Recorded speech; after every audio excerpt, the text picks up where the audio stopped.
पाप से तारती। बोलिए श्रीमद् भागवत भगवान की जय। श्री वृंदावन बिहारी लाल की जय। जय जय श्री राधे, जय जय श्री राम। निताई गौर हरि बोल। अपने अपने स्थान पर बैठ जाइए।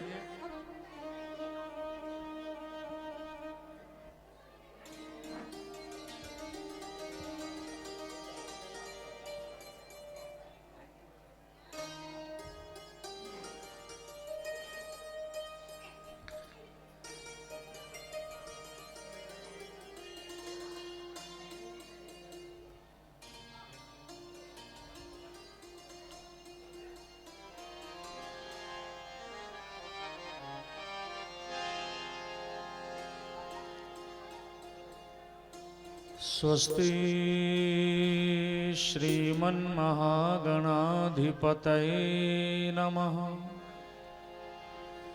श्री सरस्वती नमः। नमः पार्वती पतये। हर हर महादेव। गुरुर्ब्रह्मा गुरुर्विष्णु गुरुर्देव महेश्वरः। गुरुर्साक्षात् परब्रह्म तस्मै श्री गुरुवे नमः। अखण्डमण्डलाकारं व्याप्तं येन चराचरं तत्पदं दर्शितं येन तस्मै श्री गुरुवे नमः। सच्चिदानन्दरूपाय विश्वोत्पत्त्यादिहेतवे तापत्रयविनाशाय श्रीकृष्णाय वयं नुमः। वन्दे श्रीराधिकाया ब्रजारण्यविहारिणी। तस्य कृपा विना कोऽपि न कृष्णं ज्ञातुमर्हसि। अतुलितबलधामं स्वर्णशैलाभुदेहं दनुजवनकृशानुं ज्ञानिनाम् अग्रगण्यं सकलगुणनिधानं वानराणामधीशं रघुपतिप्रियभक्तं वातजातं नमामि। भक्ति भक्त भगवंत गुरु चतुर्नाम बपु एक। तिनके पद वंदन किए बिन से विघ्न अनेक। श्री राधा मोरी स्वामुनि मैं राधे को दास। जन्म जन्म मोहि दीजियो श्री वृंदावनवास। श्री वृंदावनवास लाडली को आराधे। सब बाधा कट जाए जपे जो राधे राधे। बोले राधा रानी सरकार की जय हो। प्रातः अर्चनीय वंदनीय प्रथम पूजनीय सदगुरुदेव भगवान जी के श्री चरणों में अपने मन को लगाते हुए आदिदेव महादेव भूत भावन भगवान भोलेनाथ आशुतोष नीलकंठ सांब सदाशिव के चरणों में कोटि कोटि बार नमन। अनंत कोटि ब्रह्मांड नायक कारण करुणालय वर्णवालय भक्त कल्पवांछित रूपितांबरधारी मोर मुकुट वारे वंशी वारे नंद नंदन यशोदानंदन प्रभु श्री कृष्णचंद्र और माता राधिका रानी के चरणों में बार बार प्रणाम। इस गांव की पावन भूमि और दिव्य भव्य मंदिर में उपस्थित हमारे पूज्य हम सबके आदरणीय प्रातः अर्चनीय वंदनीय गुरुजी महाराज, उपस्थित श्रद्धेय मातृशक्ति एवं भगवान के प्यारे भक्तों, आप सभी को हाथ जोड़ करके नमन है। आइए, आज कथा का विश्राम का दिन है, 7वां दिन है। आज कथा के भोग का दिन है। तो आइए जल्दी जल्दी अपने घरों से निकल करके और भगवान के मंदिर में आए। आओ 2 मिनट का नाम संकीर्तन करें। भजो निताई गौर राधे श्याम, जपो हरे कृष्ण हरे राम। भजो निताई गौर राधे श्याम, जपो हरे कृष्ण हरे राम। भजो निताई गौर राधे श्याम, जपो हरे कृष्ण हरे राम। भजो निताई गौर राधे श्याम, हरे कृष्ण हरे राम। जपो निताई गौर राधे श्याम, भजो निताई गौर राधे श्याम। जपो हरे कृष्ण हरे राम। भजो निताई गौर राधे श्याम, जपो हरे कृष्ण हरे राम। भजो निताई गौर राधे श्याम, जपो हरे कृष्ण हरे राम। गाइए, भजो निताई गौर राधे श्याम, जपो हरे कृष्ण हरे राम।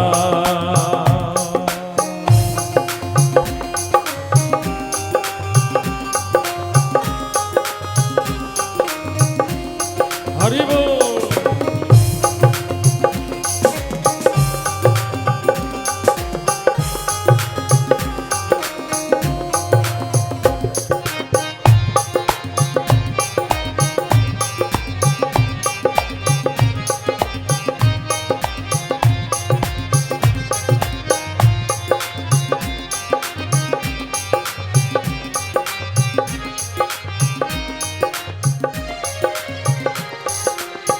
हरे राम राम राम हरे हरे, हरे कृष्ण कृष्ण कृष्ण हरे हरे। हरे राम राम राम हरे हरे, हरे कृष्ण कृष्ण कृष्ण हरे हरे। हरे राम राम राम हरे हरे, हरे कृष्ण कृष्ण कृष्ण हरे हरे। हरे राम राम राम हरे हरे, हरे कृष्ण कृष्ण कृष्ण हरे हरे। हरे राम राम राम हरे हरे, हरे कृष्ण कृष्ण कृष्ण हरे हरे। हरे राम राम हरे हरे, हरे कृष्ण कृष्ण कृष्ण हरे हरे। हरे राम बोलो राम हरे हरे, हरे कृष्ण कृष्ण कृष्ण हरे हरे। भजो निताई गौर राधे श्याम, जपो हरे कृष्ण हरे राम। भजो निताई गौर राधे श्याम, जपो हरे कृष्ण हरे राम। भजो निताई गौर राधे श्याम, जपो हरे कृष्ण हरे राम। जपो हरे कृष्ण हरे राम, जपो हरे कृष्ण हरे राम। बोले वृंदावन बिहारी लाल की जय। प्रभु की ये अनुरागमयी प्रेममयी भक्तिमयी कथा श्रीमद् भागवत महापुराण का आज 7वां दिवस है, 7वां सत्र है। और ये आज विश्रांति का दिन समझ लीजिए। क्यों? क्योंकि राजऋषि परीक्षित जी को जो ऋषि कुमार के द्वारा 7 दिवस में मरने का जो शाप मिला तक्षक नाग के काटने के द्वारा, आज वो शाप भी पूर्ण होने वाला है और महाराज राजऋषि परीक्षित जी की मुक्ति भी आज होने वाली है। और यहां श्रीमद् भागवत महापुराण का भोग भी आज यहां पड़ने वाला है। और विशेषता देखिए कि जहां 4-5 दिन से भयंकर गर्मी हो रही थी, आज सब अपने अपने चादर अपने अपने शॉल ओढ़ करके आए हुए हैं। मौसम बदल गया। जैसे आज मौसम बदला है, भगवान से प्रार्थना करो हमारा जीवन भी बदल जाए। जैसे आज मौसम बदला है तो ऐसे हमारा जीवन बदल जाए। ये जो वासनाओं की, लोभ की, ईर्ष्या की, क्रोध की, अनीति की और भगवान से दूर रहने की, भगवान की विस्मृति की, ये जो वृत्ति है ना, ये जो उष्ण वृत्ति है, ये समाप्त होकर के और हमारे जीवन में शीतलता आ जाए, भक्ति की शीतलता आ जाए, प्रेम की शीतलता आ जाए, ज्ञान की शीतलता आ जाए और गोविंद की कृपा की शीतलता आ जाए। जैसे ये मौसम बदल गया, ऐसे हमारा जीवन भी ये भागवत जी सुनकर के बदल जाए, फिर तो कहना ही क्या है।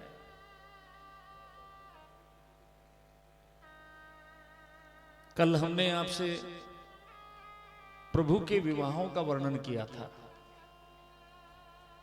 अष्टधा प्रकृति, क्षिति जल पावक गगन समीरा, 5 तत्व मन बुद्धि चित्त, ये 8 प्रकार की प्रकृति है। और महाराज प्रकृति जिसके अधीन है वो ही परमात्मा है, और जो प्रकृति के अधीन है वही मनुष्य है। हम में नर और नारायण में जो अंतर है वो यही अंतर है कि जो प्रकृति के अधीन है वो पुरुष है और प्रकृति जिसके अधीन है वो परमात्मा है। आप गाते हैं ना, मुझ में तुझ में बस फर्क यही, मैं नर हूं तुम नारायण हो। मुझ में तुम में बस फर्क यही, मैं नर हूं तुम नारायण हो। मैं हूं संसार के हाथों में और संसार तुम्हारे हाथों में। अब छोड़ दिया इस जीवन का सब भार तुम्हारे हाथों। उद्धार पतन अब मेरा है, सरकार तुम्हारे हाथों में।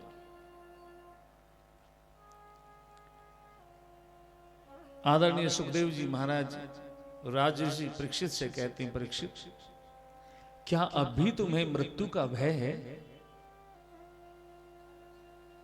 राजऋषि परीक्षित ने कहा, महाराज अब मुझे मृत्यु का कोई भय नहीं है। क्यों? क्योंकि मृत्यु मुझे आ ही नहीं सकती। जो मैं हूं उसे कभी मृत्यु नहीं आ सकती, और जो मैं नहीं हूं उसकी मुझे चिंता नहीं। क्योंकि मैंने अब तक समझा कि ये शरीर मेरा है, शरीर मैं हूं, लेकिन मैं तो शरीर नहीं हूं। मैं तो चिन्मय उस परमपिता परमात्मा का एक अंश हूं जिसे आत्मा कहा जाता है। और आत्मा को मृत्यु आती नहीं है और आत्मा को कोई सर्प दंश कर नहीं सकता। तो जो मैं हूं उसे किसी प्रकार की चिंता नहीं, और जो मैं नहीं हूं उसका मुझे दुख भी नहीं है। बोलो जय श्री कृष्ण। एक बार और बोलो जय श्री कृष्ण। इसलिए सुखदेव जी कहते हैं, राजन बस समझो मृत्यु आपको मोक्ष आपको मिल गया।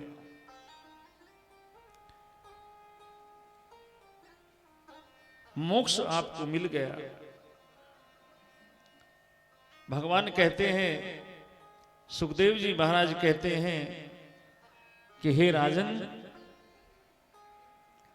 मेरे गोपाल के जैसा करुणा का सागर कोई दूसरा नहीं है। वो करुणा का सिंधु, उसके समान कोई दूसरा नहीं है। अगर ये मेरे मन की डोर उसके चरणों में बंध जाए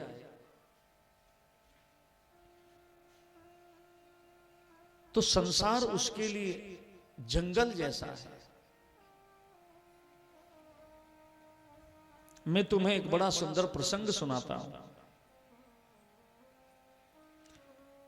कृष्ण के बचपन के सखा हैं सुदामा। कृष्ण के जो बचपन के मित्र हैं वो सुदामा है। अवंतिकापुरी के, उज्जैन जिसे कहा जाता है, वहां के रहने वाले हैं। गुरु आश्रम में दोनों की आपस में मित्रता हुई। तो सुदामा किसे कहा गया है? भगवान रामावतार में आते हैं तो सुग्रीव को अपना मित्र बनाते हैं, और कृष्ण अवतार में आते हैं तो सुदामा को अपना मित्र बनाते हैं। सुदामा कहते हैं जिसका दामन सुंदर है, जो मन वचन क्रम से गोविंद के चरणों का सेवक है, उनका उपासक है। सेंटी भाई थोड़ी आवाज कम कर दो मेरी, और सभी की कम कर दो थोड़ी थोड़ी सी। जिसका दामन सुंदर है, मन क्रम वचन से जो गोविंद के ऊपर जिसने समर्पण कर दिया है, उसे सुदामा कहा जाता है। अर्थात जो अंदर बाहर एक जैसा है। कुछ लोग बाहर से कुछ और होते हैं, अंदर से कुछ और होते हैं, लेकिन सुदामा जी जो अंदर से हैं वही बाहर से हैं। और भगवान कहते हैं कि निर्मल मन जन मोहि सुई पावा, मोहे कपट छल छिद्र ना भावा। और सुदामा जी का जीवन देखिए, सुदामा जी का जीवन देखिए, नितांत विपन्न, नितांत निर्धन। इतने निर्धन हैं कि अगर एक समय भोजन मिल जाए तो दूसरे समय की आस नहीं है। सुबह को अगर खा लें तो शाम के लिए अन्न नहीं रहता। एक टूटी सी झोपड़ी है, टूटी सी झोपड़ी, बरसात आ जाए तो सारा जल झोपड़ी के अंदर आता है। झोपड़ी भी साबुत नहीं है। सुदामा जी के घर में एक भी बर्तन साबुत नहीं है।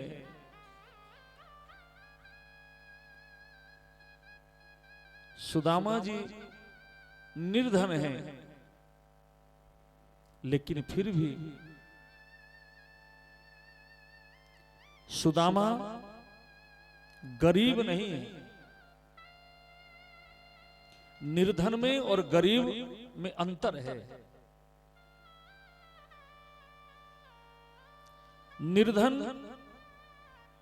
निर्धन वो होता है कि जिसके पास कुछ नहीं है, और गरीब वो होता है कि जिसके पास सब कुछ है फिर भी देने की नीयत नहीं है, उसे गरीब कहा जाता है। घर में सब कुछ भरा पड़ा है पर नीयत नहीं है, उसे गरीब कहा जाता है। महाराज सुदामा जी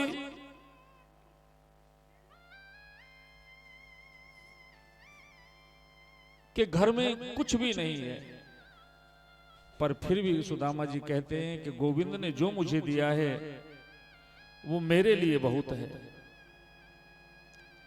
मेरे लिए बहुत है।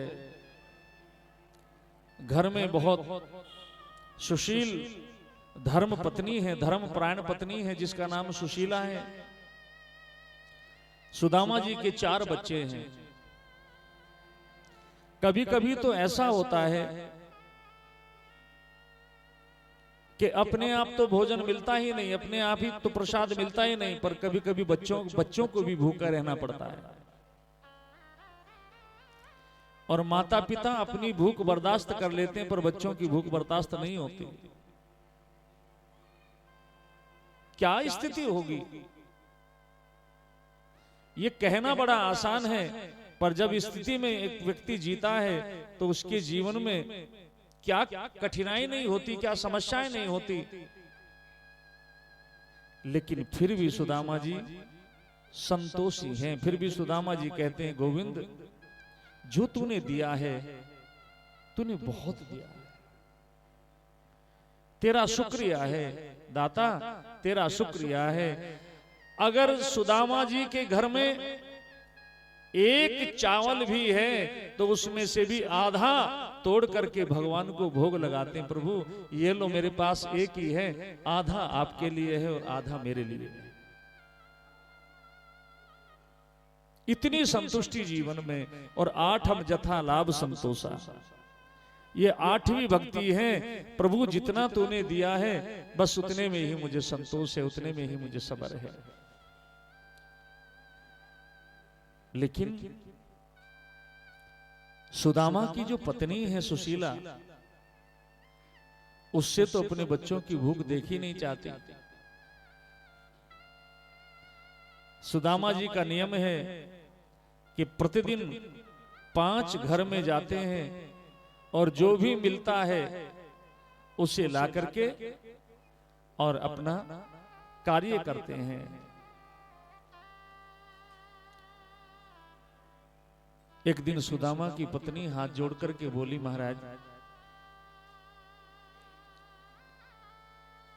आपने कई बार मेरे सामने बातों ही बातों में बताया है कि आपके बचपन के मित्र हैं द्वारकाधीश श्री कृष्ण। क्या कभी आपका मन उनसे मिलने के लिए नहीं होता? आप कभी नहीं चाहते कि मैं अपने मित्र से मिलूं? सुदामा जी ने कहा, देवी वो मित्र नहीं है मेरा, वो तो मेरा लंगोटिया यार है। लंगोटिया हम और वो तो दोनों बचपन से गुरुजी के आश्रम में एक साथ बड़े हुए, एक साथ खेले, एक साथ पढ़े हैं। तूने बहुत अच्छी बात याद दिलाई, वो मेरे बचपन का लंगोटिया यार है। और देवी कृष्ण जैसा जिसका मित्र हो उससे कौन मित्र मिलना ना चाहे? ऐसा कभी होता है क्या? मेरा मन तो बहुत करता है, पर देवी मैं जाऊं कैसे? तुम तो जानती हो हमारे घर की स्थिति कैसी है। सुशीला ने कहा, महाराज इसीलिए तो कहती हूं कि श्री कृष्ण के पास जाओ, इसीलिए तो कहती हूं कि वो द्वारकाधीश हैं। त्रिलोक में उनसे बड़ा कोई आज राजा नहीं है। आप जाओगे और आपकी दशा द्वारकाधीश देखेंगे तो कुछ ना कुछ कृपा हम पर कर देंगे। हमारा जीवन यापन भी अच्छी तरह से होने लगेगा।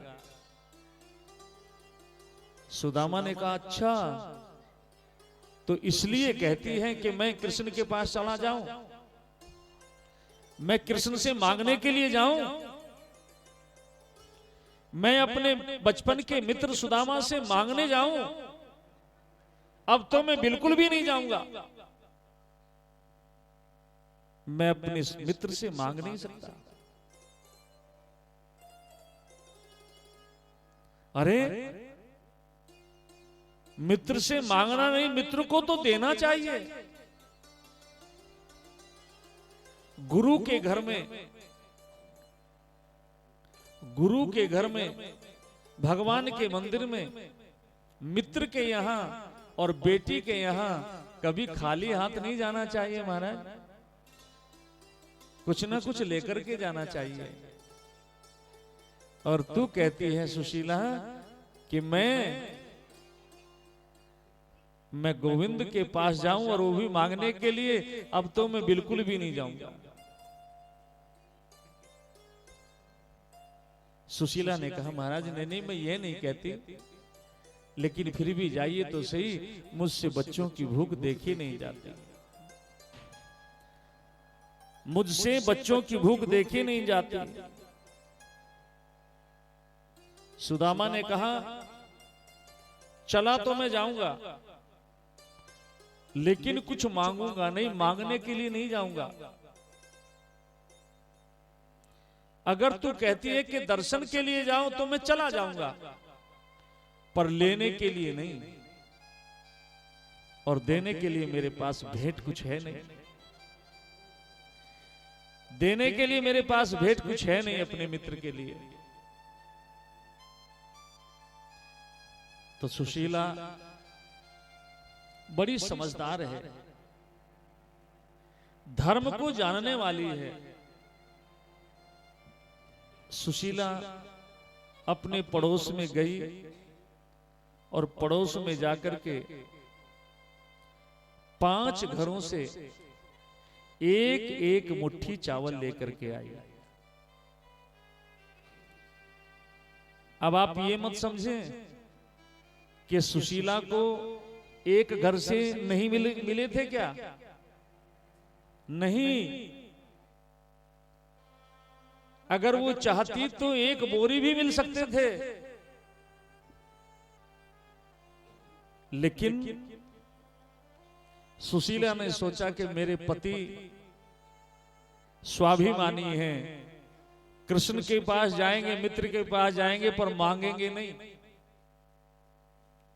और मैं 5 घरों से एक एक मुट्ठी चावल लेकर के आऊंगी, तो 5 घरों के चावल अलग अलग होंगे, और इस मेरी भेंट को देख करके हो सकता है गोविंद समझ जाएं कि इनकी स्थिति अच्छी नहीं है, मुझे इनकी कुछ सहायता करनी चाहिए, मदद करनी चाहिए। सुशीला 5 घरों से एक एक मुट्ठी चावल, 5 मुट्ठी चावल लेकर के आई, और एक फटे हुए से चीथड़े में बांध करके सुदामा जी को दी। महाराज ये लो, ये भेंट जाकर के मेरे देवर को दे देना। बोलो जय श्री कृष्ण। मेरे देवर को दे देना ये भेंट। कितना बुद्धिमानी का परिचय दिया है महाराज। सुदामा जी ने वो चावलों की पोटली ली, साथ में लेकर के चल पड़े, और जब घर से चले हैं तो चलते समय सुदामा जी के नेत्र डबडबा आए, आंखों में आंसू आ गए। पत्नी से कहने लगे, देवी मैंने द्वारका का मार्ग तो नहीं देखा, मैंने द्वारका का मार्ग देखा नहीं है, पर तुमने कुछ गलत नहीं कहा, मुझे कृष्ण से मिलने के लिए कहा, कृष्ण से मिलने की प्रेरणा दी है, तो इसलिए मैं जाऊंगा, अपने मित्र से मिलने के लिए जाऊंगा। अब सुदामा जी के शरीर का वर्णन सुने। कैसा शरीर है उस ब्राह्मण का। 20 जगह से धोती फटी हुई है। जो धोती पहन रहे हैं कम से कम भी 20 जगह से फटी हुई धोती है। सर ढकने के लिए वस्त्र नहीं है, फूटा सा एक लोटा है, टूटी सी छड़ी है, उधड़ी सी रस्सी है, और नंगे पैर हैं, और पैरों में भी विवाइयां फटी हुई हैं। और सेहत कैसी? सेहत महाराज एक एक हड्डी सुदामा के शरीर की गिनी जा सकती है। ऐसा दुबला पतला तिनके जैसा शरीर है, लेकिन फिर भी मस्तिष्क पर ब्रह्म तेज छलक रहा है। और सुदामा जी घर से चले। सुदामा जी घर से चले हैं, गोविंद का नाम लेकर के चले हैं।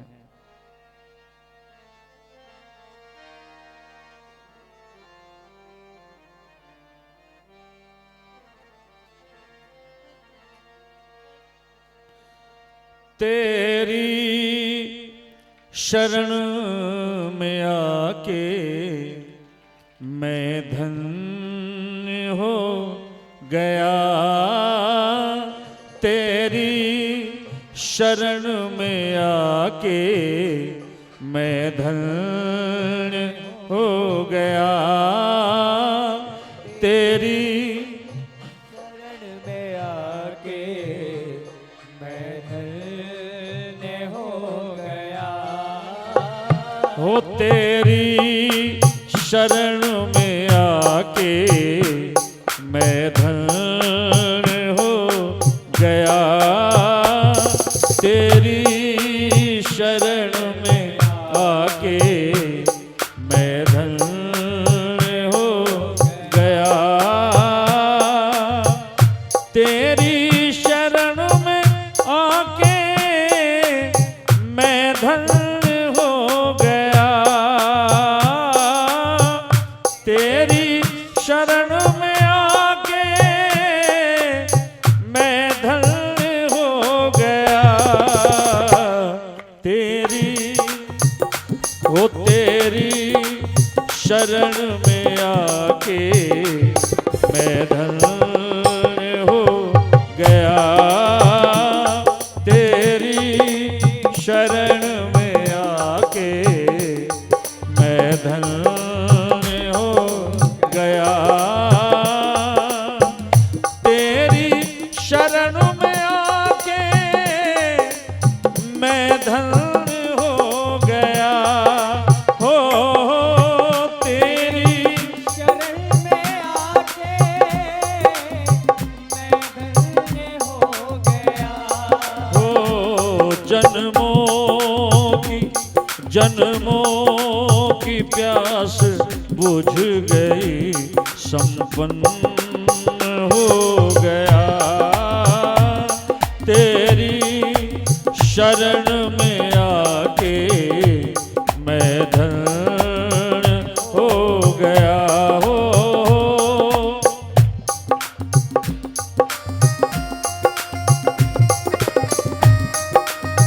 जय हो।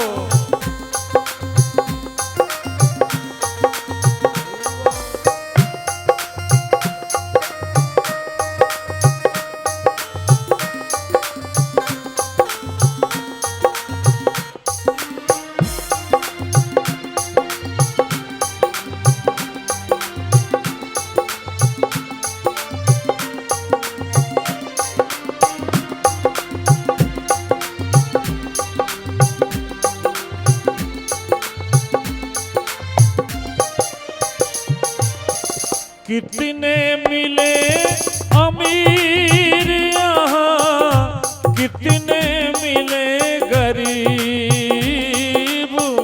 कितने मिले अमीर यहाँ, कितने मिले गरीब।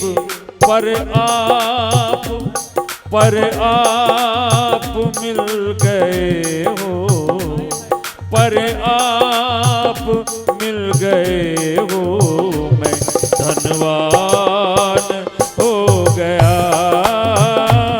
पर आप मिल गए हो, मैं धनवान हो गया। तेरी शरण में आके मैं धन्य हो गया। दुख में तड़प रहा था मुद्दतों से मैं। दुख में तड़प रहा था मुद्दतों से मैं। एक आपका सहारा, एक आपका सहारा तो साकार हो गया। तेरी शरण में आके मैं धन्य हो गया। तेरी शरण में आके मैं धन्य हो गया।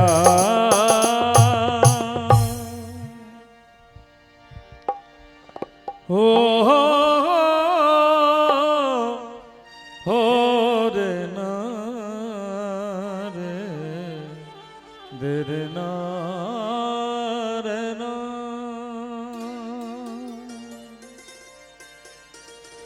घनश्याम तुम्हें ढूंढने जाएं कहाँ कहाँ। सुदामा जी चले हैं, सुदामा जी चले किसकी ओर? कृष्ण की ओर चले, अपने मित्र की ओर चले, मित्र से मिलने के लिए चले। और देखो विशेष बात यह है कि सुदामा जी कुछ लेने के लिए नहीं बल्कि अर्पण करने के लिए जा रहे हैं, कुछ देने के लिए जा रहे हैं।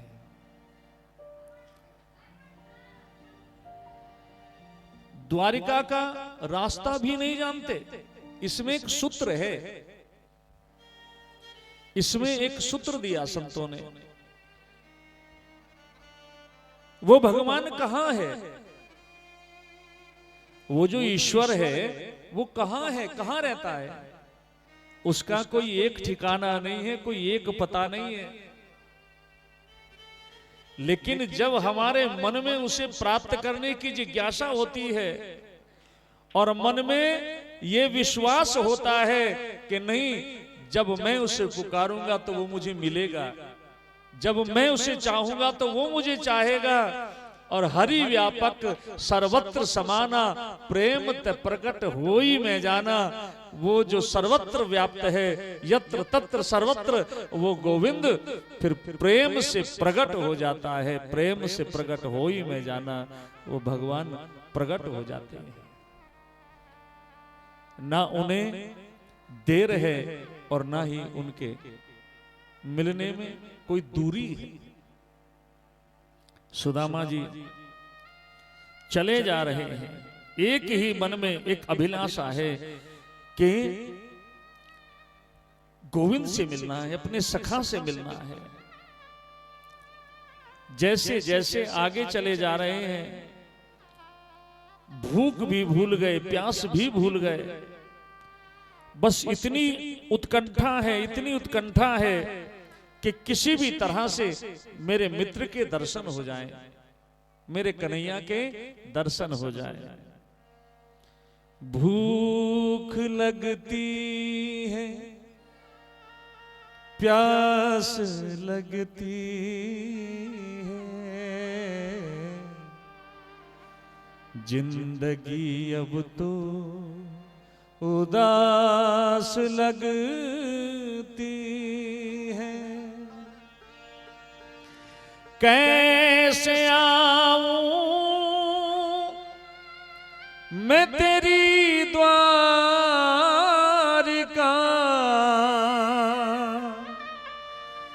ओ कन्हैयास भी अब तो निराश लगती।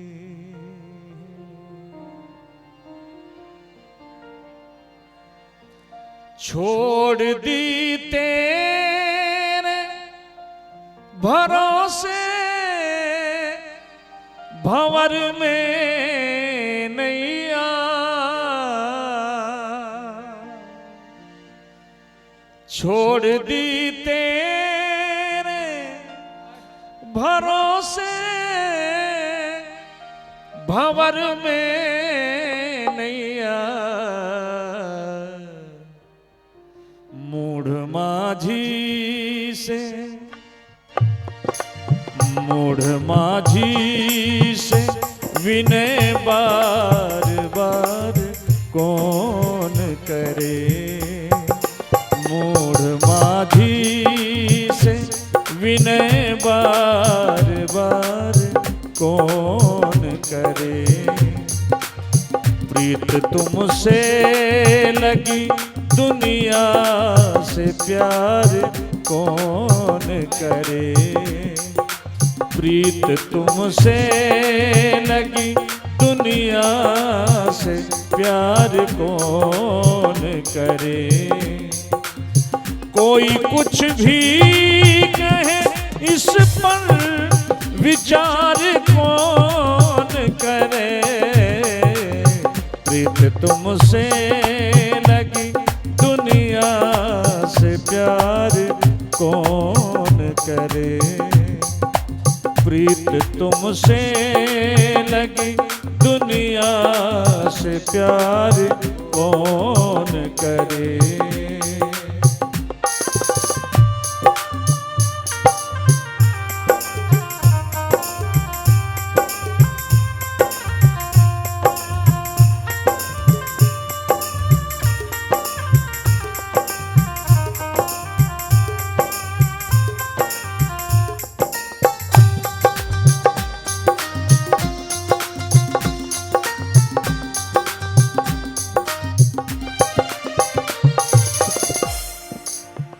भक्तों, एक बात कहनी है आपसे। संतों ने लिखा है, मन है सुंदर तो रंग रूप सभी सुंदर है।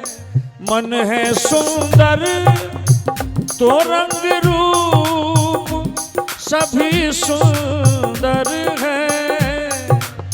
मन है सुंदर तो रंग रूप सभी सुंदर है। मन है मैला, मन है मैला तो ये बाहरी श्रृंगार कौन करे। मन है मैला तो ये बाहरी श्रृंगार कौन करे। कोई कुछ भी कहे इस पर विचार कौन करे। प्रीत तुमसे लगी दुनिया से प्यार कौन करे। प्रीत तुमसे लगी दुनिया से प्यार कौन करे।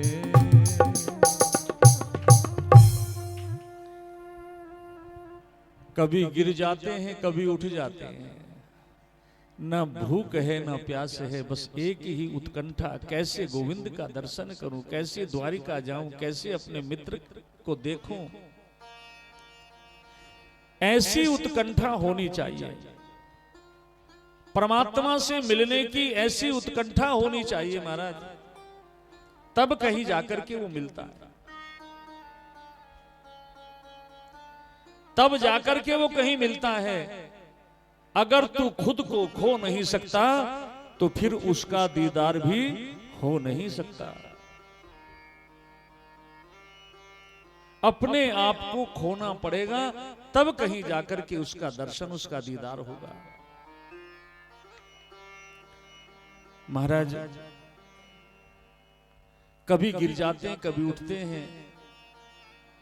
पैरों में बीवाइयां फटी हुई हैं, कुछ कांटे चुभ गए हैं, पैरों से रक्त निकल रहा है, लेकिन बस एक ही आस है, मैं द्वारिका कैसे भी पहुंच जाऊं, द्वारिका पहुंच जाऊं। चलो जैसे तैसे सुदामा जी चले जा रहे थे अपने मित्र की ओर, द्वारका की ओर, लेकिन एक बहुत बड़ी समस्या आ गई महाराज। बहुत बड़ी समस्या सामने आ गई, और वो समस्या एक बड़ी विशाल नदी, विशाल नदी बीच में पड़ गई। अब सुदामा जी पैदल तो चल ही रहे थे, कई महीने हो गए थे, शरीर बिल्कुल तिनके की तरह से सूख गया था, पैरों में रक्त निकल रहा था। बड़ी भारी चिंता सुदामा के मन में। किनारे पर बैठ गए और कहने लगे, रे कन्हैया, पहले ही बहुत मुश्किल आ रही थी, पहले ही बड़ी मुश्किल आ रही थी, और उससे भी बड़ी मुश्किल ये कि नदी को कैसे पार करूं। कोई नाविक नहीं है, कोई केवट नहीं है, कोई साधन नहीं है, और मैं पानी में घुस करके इसको पार कर नहीं सकता। बस सुदामा जी बैठ गए, कन्हैया तू जाने, तेरा काम जाने, अब तू जाने महाराज, अब जो तुझे करना है। लेकिन एक बात याद रखना, मार्ग में चाहे जितनी भी कठिनाई आए, चाहे जितने भी कांटे आए, चाहे जितनी भी समस्याएं आए, मैं हर एक समस्या को पार करूंगा, पर तुझसे मिलूंगा अवश्य, चाहे मेरे प्राण ही क्यों ना निकल जाए, पर तेरा दर्शन अवश्य करूंगा। ये मन में भावना थी सुदामा जी है। और भक्त के मन की भावना को ना पहचाने वो तो भगवान नहीं होता। अरे जो भक्त की भावना को ना जाने वो भगवान थोड़ी होता है।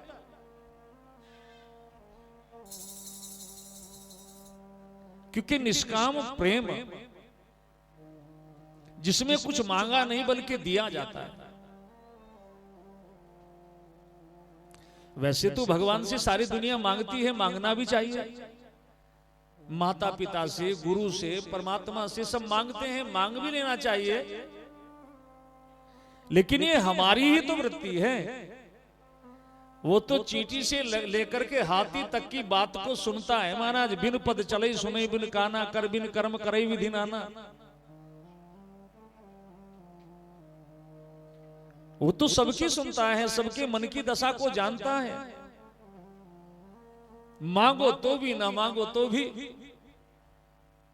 पर मांग करके हम ये सोच लेते हैं कि चलो हमने भगवान से मांग लिया है, हमने कह दिया है, पर वो तो बिना कहे भी देता है।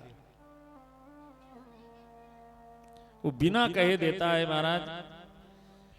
उसी समय एक केवट आता है और केवट ने आवाज लगाई, अरे भाई कोई है क्या?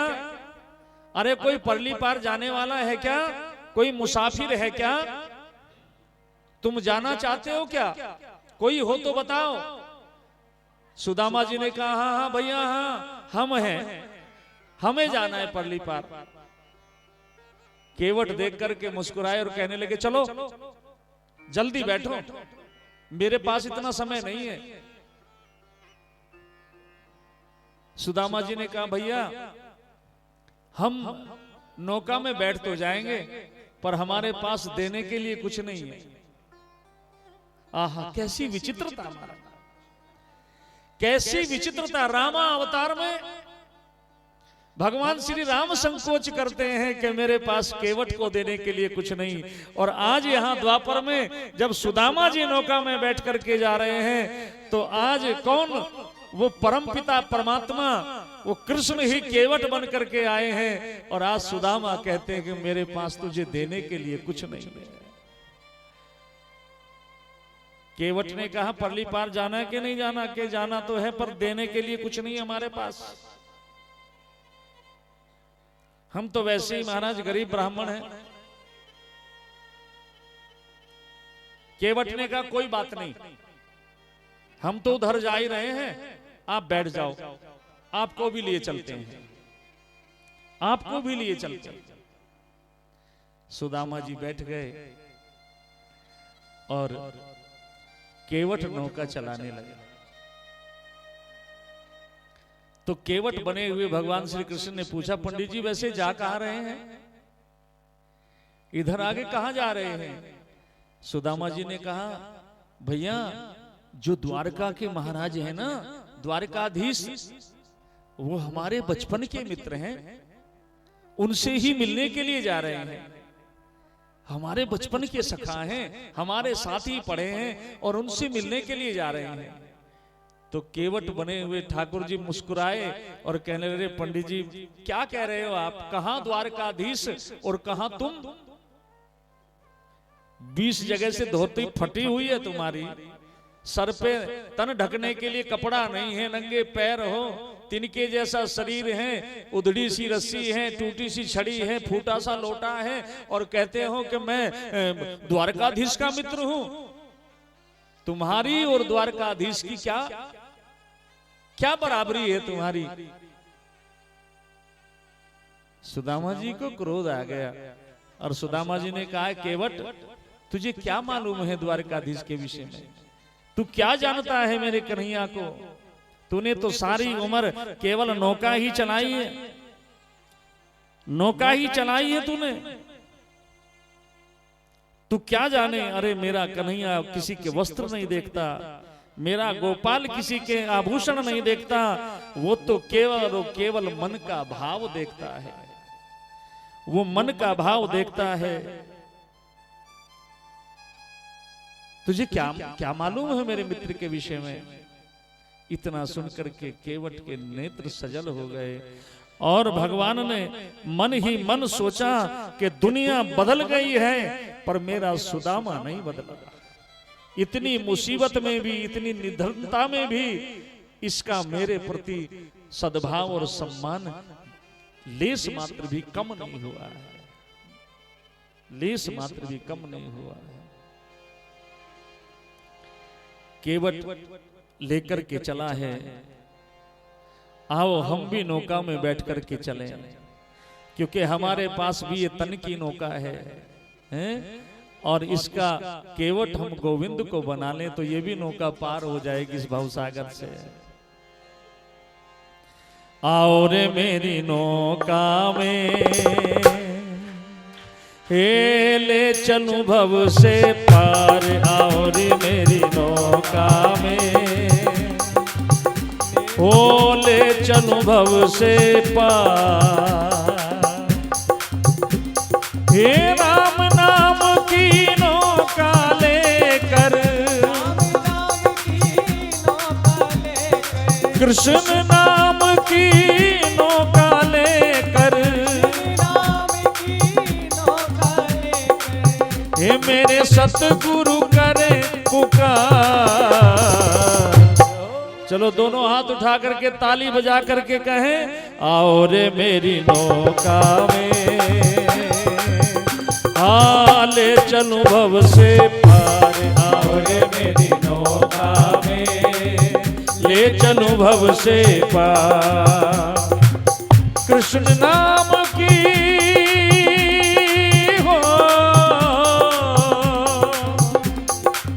राम नाम की नौका लेकर, कृष्ण नाम की नौका लेकर, हे मेरे सतगुरु करे पुकार। आओ रे मेरी नौका में, ओ कर दूं भव से पार, आओ रे मेरी नौका में, कर दूं भव से पार। जय हो।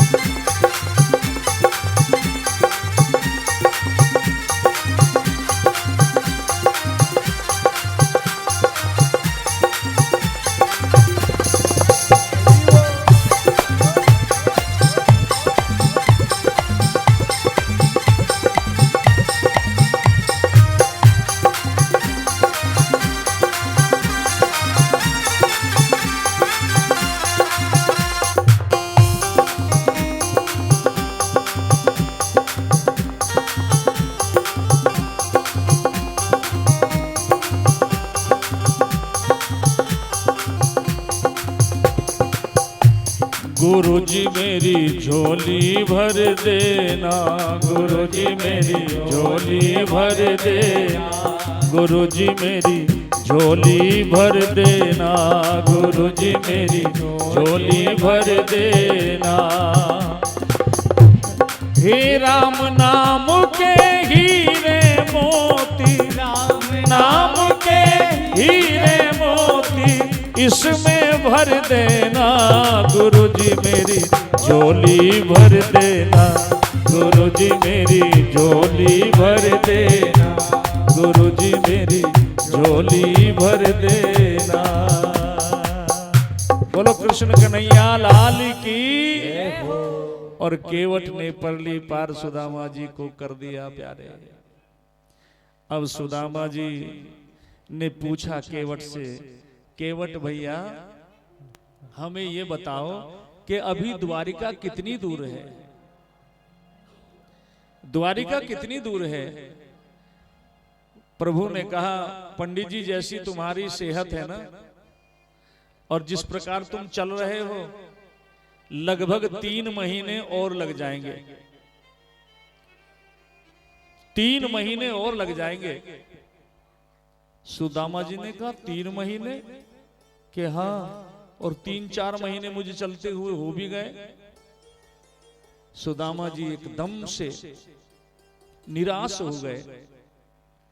वारे कन्हैया, बैठा भी तो इतनी दूर जाकर के बैठा, चलते चलते पैर टूट गए, खोजते खोजते तेरा पता, मेरे तो पैर टूट गए।